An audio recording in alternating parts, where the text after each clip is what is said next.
Hey traders, Raghee here. Welcome to Charts and Tiny Mugs of Coffee today. Hope everyone's doing well. We are off to a major week, not simply because of what we've inherited from the past 2 weeks of turmoil. First with SVB, then to Silvergate, then to Credit Suisse now. One thing I want to mention, in terms of looking at contagion, I got a lot of emails about, Rog, where is this going to happen next? Well, first of all, they don't call them black swans or even baby black swans because we see them coming, right? So let's just own that. The second part of it is SVB was run poorly. Let's just be honest. It was run poorly. So we can blame the Federal Reserve all we want, but it was just simply run poorly. Credit Suisse, if SVB was run poorly, when you look inside what Credit Suisse was up to after 2008, they were run like a raccoon on meth. All right. So yes, those banks that were making poor decisions for a prolonged period of time, we're going to see a lot of the consequences land there. It doesn't mean that all the banks were practicing the same types of, lack of good judgment that SVB or even Credit Suisse have been. So I like to keep that in mind.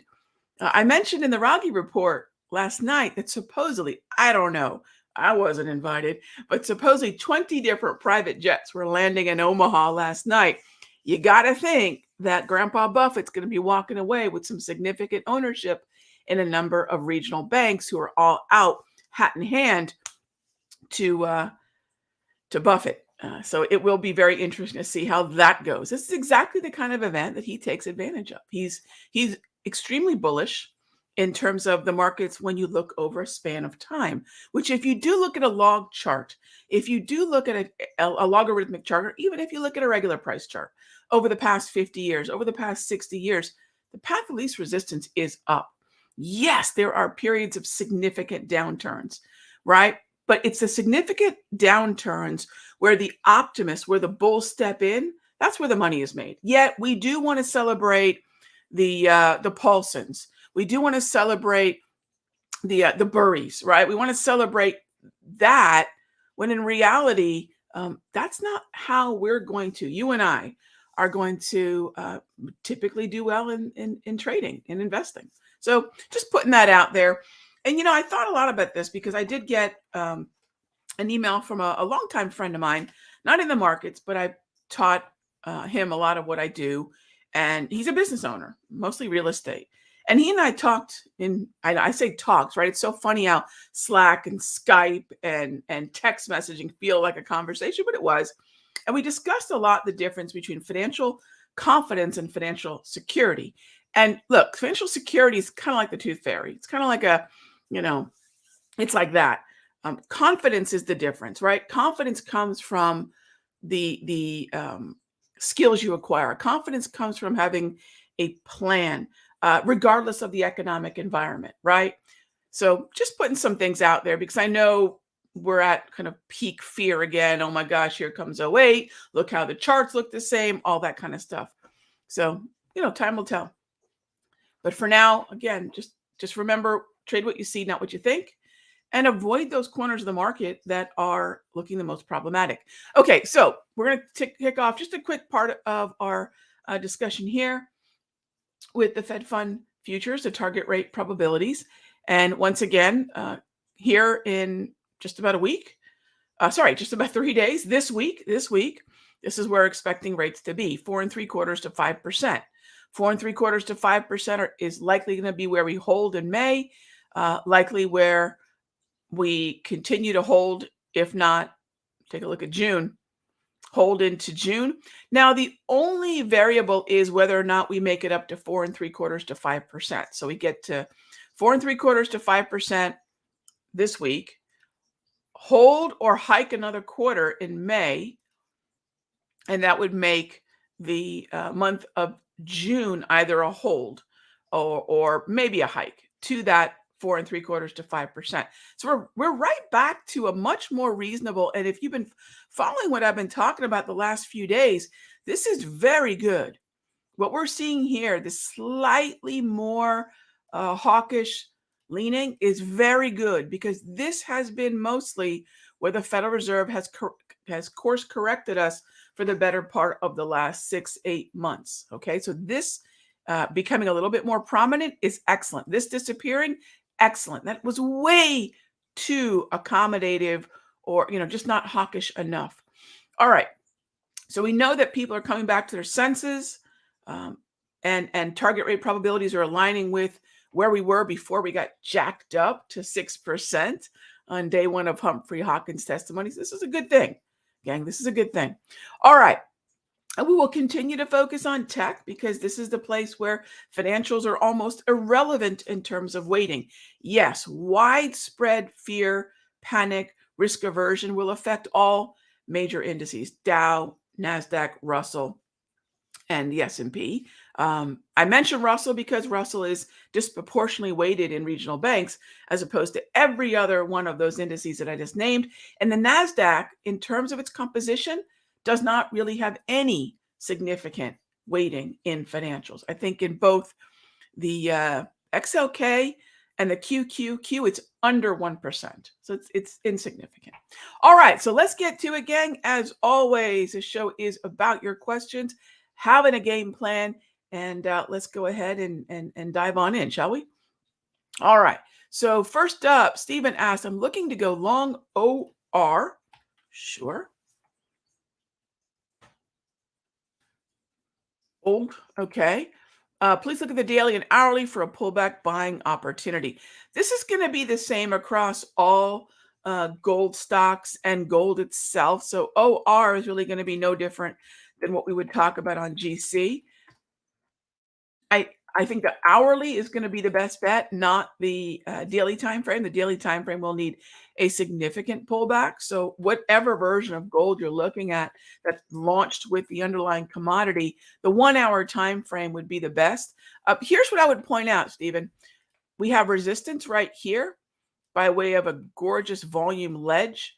We have support here by way of another very nice volume ledge on the 1 hour time frame, as you can see. So I'm looking at volume profile, right? I'm looking at volume profile here. In other words, how many shares are traded at a certain price? And that's what I would keep an eye on, Stephen. That's what I would keep an eye on. The size because this is what? This is opinion, right? That's going to be fantastic support, well, on the 1 hour anyways. And here's where your ceiling's at. That's what's in the way to further upside. All right, so that's OR. Thanks for the question, Stephen. I appreciate that. All right, moving on to, let's see. Hey there, Stacy, my fan club president. No, I appreciate that. Yes, if this is a needle mover for y'all in the morning, I know it's a needle mover for me. I love spending the morning with you all, taking a look at the questions, taking a look at the market together. Yeah, of course, for sure. Thanks for smashing that like button. All right, next up, Entropic. Where does the data come from to make these FOMC? Oh, yeah, great question. So there is a contract called the Fed Fund Futures. It's a futures contract, just like crude oil or gold or the S&P, and I believe it's still the FF symbol. So it's a futures contract, and it has a contract date, a delivery date, but it's not a delivery, obviously. The contract months correspond with the meeting months. So every one of these meetings has a Fed Fund Futures contract month associated with it. And based on how it is trading, what value it is trading at, it is discounting the expected rate for that month, right? So it's not a bet on, do we see a quarter point hike or a quarter point cut? It's not that. It's actually, where will the rate be on March 22? Where will the rate be on May 3, on June 14, on July 26, right? Where will the rate be? And that's what it's based upon. And by the way, this comes from the good folks over at the CME Group, Chicago Mercantile Exchange, and the Fed Fund Futures trade on the Chicago Mercantile Exchange. And if you Google CME Fed Watch, if you want a much more deep dive into the methodology and even the Fed's user guide for this, head on over there. It's right over here. I'm showing you the easy way to read it. But if you, for those of you that kind of want to see, all right, how do they make this clock, right? Not just what time is it? Check out the quick links over at the CME Fed Watch Tool site. And there's a lot of information here. Whether or not you want to look at the dot plots and probabilities and compare and prior high. I mean, you could spend a lot of time here geeking out on the most important macro that there is, which is what are Capel and company going to do next? Yeah. All right. Next up, Chris, how are you? On the 5-minute, I find myself taking T2 second targets at the opposite hourly price movement range after the picture. Am I messing up? Nope, not at all. Not at all. If you're day trading, especially if you want to keep things nimble, as you mentioned, in a neutral environment, no, that's exactly what I would recommend. Yeah, if you want a more mechanized way to do this, and I'm all about mechanizing things, automating things. Yeah, once you get past T1, T2 at the opposite end of the hourly price movement range is great. Now, if we're green or red, yeah, I would say exactly. You're doing, Chris, textbook, perfection. Love it. Love it. I would not change a thing. If we have a trend, you're right. Let's be more ambitious. Let's surf the wave. Let's continue to play the mean reversions if we'd like. But if we're in chop, the prudent thing to do would be respecting where those resistance and support levels may be and be proactive about putting those first and second targets out there. Beautiful, beautiful. All right, next up, Jet Jockey. Good morning. Copper futures. Sure. On a daily, short what related stock? Oh, okay, if you want to play copper, a lot of futures contracts, as you all know, especially if you're in the sector secrets mastery, you know this. A lot of futures contracts have an ETF alternative. Copper really does not a liquid one, right? Yeah, they exist, but not a liquid one. So that's the main differentiator. However, Freeport McMoran is a great proxy for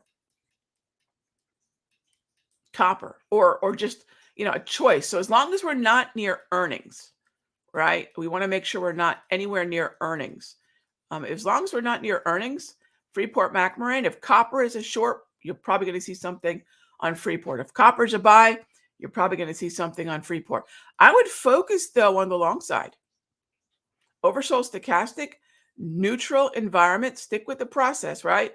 And we're coming off the slow stow potentially. I would focus on the DPMR and focus on buys in the lower part of that range. Jet Jockey, that's what I would focus on there. So I don't know that I would think short. I would think long, and then copper futures and or Freeport. Now, if you're curious about copper futures from the perspective of, all right, Rog, if I want to trade copper, what do I do? Keep an eye on the May contract, the K or May contract. That's our front month. All right. Okay, moving on. Author said, hey there. The raccoon on meth. It's a visual, isn't it? It's kind of like a visual. Like my other favorite one is crazier than a bag of squirrels. Right. There are some. All right. Next up, gold seems extended. I agree. What pullback area in the 1 hour can we consider? I would say right now, because volatility remains still quite high. Volatility is still very, very high. How do we know? Look at the sandwiching of the DPMRs. This tells us that we're operating outside of that normal 68% probability. Why does that matter? Placing stops. What kind of sudden swings could we see? How much risk could we potentially be taking on? Not how much reward, right? How much risk? I would say as long as we are, take a look here.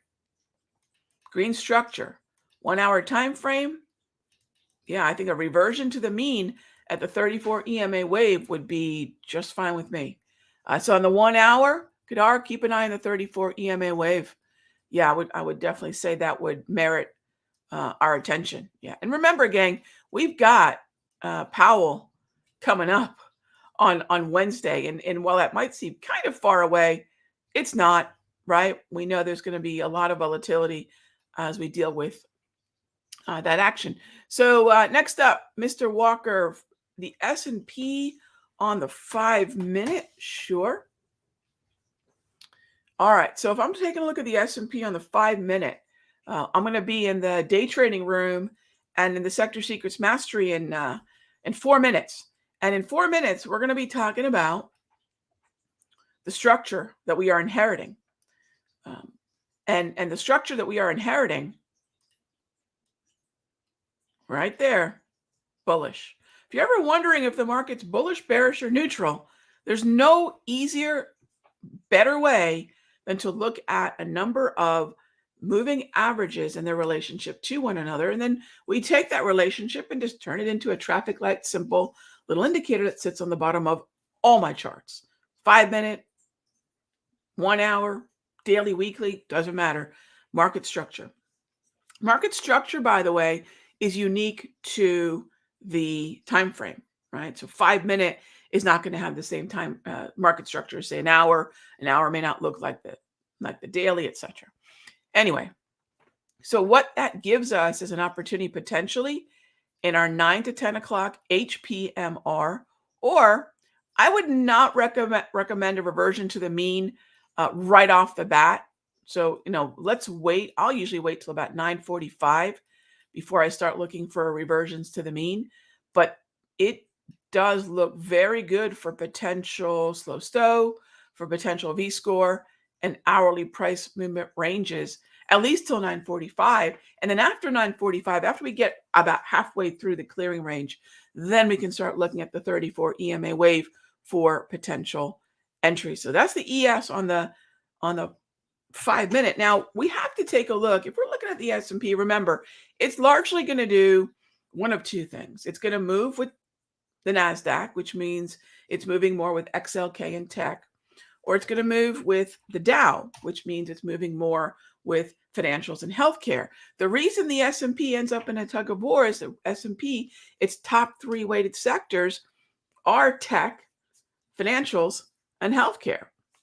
So it's a little bit like the NASDAQ, but it's also a little bit like the Dow. And because of that, what we're often going to see is it's going to be influenced by one or the other a little bit more.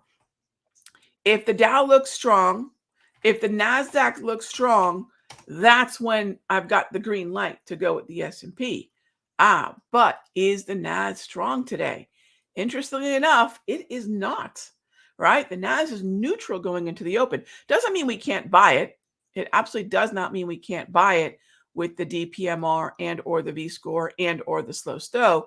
We certainly could, but it's not going to be a mean reversion unless we end up with that green multi-trend like we have on the Dow, like we have on the S&P. So it's a little too soon to tell, obviously, but if the structure looks like this going into the open and we don't end up with some large down candle that smashes the wave, remember that the Dow is our relative outperformer. We want to take a look at healthcare, financials, transports, industrials. That's where we want to focus. The S&P could track with the Dow, but it could also track with the NAS. And if the NAS is the laggard, if the S&P wants to go off higher, presumably with the Dow, the NASDAQ could be pulling it back. So remember that tug of war is alive and well here. Those are things to keep in mind. All right, so a little bit of housekeeping before we wrap up the show. Please, please, please, if you haven't yet, take a look at the economic calendar. We dove into a lot of detail on this on the Raghee report Sunday evening. And it's not just about, gang, the FOMC on Wednesday. We have Lagarde speaking this week. And this is going to matter, although the Credit Suisse news just seems to be kind of working out. As we know now, they've been bought. And so it's not as big a deal as it was now that UBS has bought Credit Suisse. But the SNB, the Swiss National Bank, on Thursday could be one of those rare exceptions to paying attention to what's going on from that central bank, right? Because that's the heart of what's happening with this newest bank concern. But again, gang, Credit Suisse operated in a way very differently than a lot of the other banks that are operating right now. They actually got it. They were pretty lucky during 2008, and sometimes you can confuse luck for being good. And I think that's pretty much what's caught up with Credit Suisse. Just an opinion. All right, gang. I will see you all tomorrow, same time, same station. In the meanwhile, control risk. We've got a heck of a week coming up, and I will see you all tomorrow. Be good to each other.